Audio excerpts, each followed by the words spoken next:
Hey guys, welcome to Kids Club this week, and I am so excited to be back with you all for our final week of our board game series. For our last week of board games, we are going to be talking about the game of Operation. But before I get into the exact rules of the game, I'm going to tell you guys a little bit about what the story we're going to be reading from today is. Today, we're going to be reading from the book of Matthew, one of the Gospels, and our main point today is to check yourself first.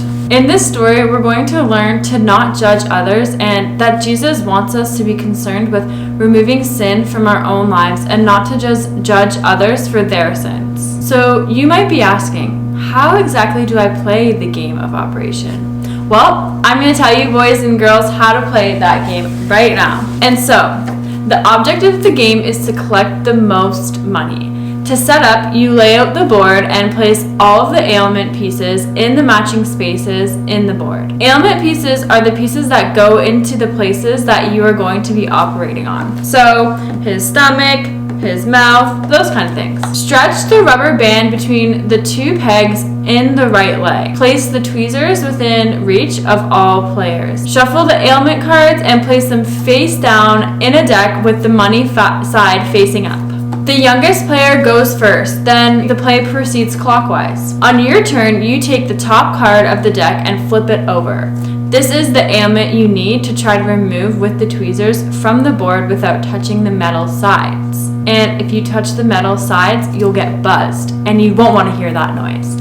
And Cavity Sam's nose will light up, and if this happens, you must stop, leave the ailment where it is, and pass the ailment card to the next player. It is now the next player's turn to try and remove that ailment, and if they get buzzed, then they stop and pass the card to the next player, and so on. And if no one is able to remove the ailment after everyone has had a turn, return the ailment card to the bottom of the deck, and the next player draws a new card. When you successfully remove an ailment without touching the sides and getting buzzed, you get to keep the card money side up and the ailment in front of you. Now pass the tweezers to the next player who draws an ailment card. The game ends once all ailments have been removed from the board. Players add up all the money they have and the player with the most money wins. You can also play this game by yourself by seeing how many times it takes you to remove all of the ailments, just to get practice, but that's up to you guys.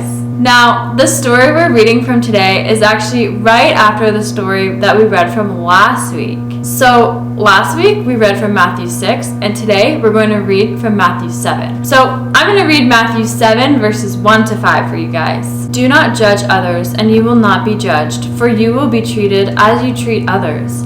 The standard you use in judging is the standard by which you will be judged. And why worry about a speck in your friend's eye when you have a log in your own? How can you think of saying to your friend, "Let me help you get rid of that speck in your eye," when you can't see past the log in your own eye?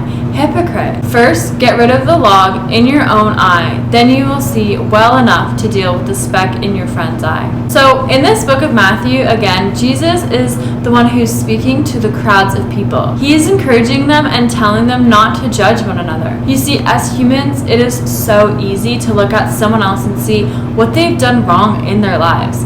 It's easy to depict something that someone else should not be doing.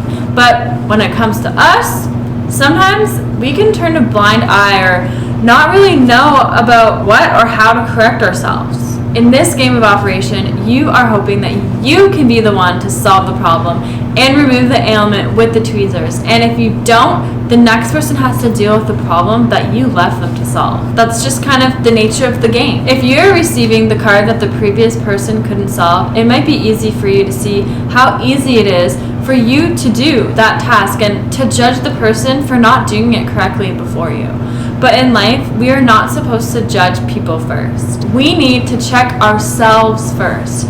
In this verse, Jesus even speaks on this, giving the example of passing judgment on one another, of not worrying what is in your friend's eye before you look at the log that is in your own eye, as the scripture says. What this means is we are not supposed to look at others and what they've done before looking at ourselves first. We have to check ourselves first, and we are not to judge others. This may be hard sometimes to do, but especially if someone has hurt you. But you can be confident to know that God, He sees you, He sees how someone may have hurt you, and he can help you to not judge that person for what they've done. And let me tell you something. It is something that you have to constantly work at.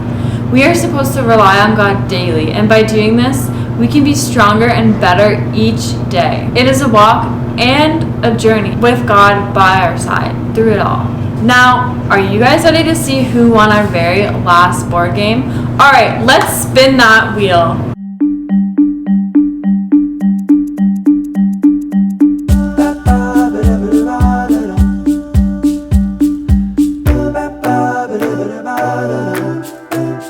Congrats to the family who won. We will see you guys next week for our new theme of emojis. That's right, our new theme is all about emojis, and I'll get more details for you guys about that in our next video. Bye!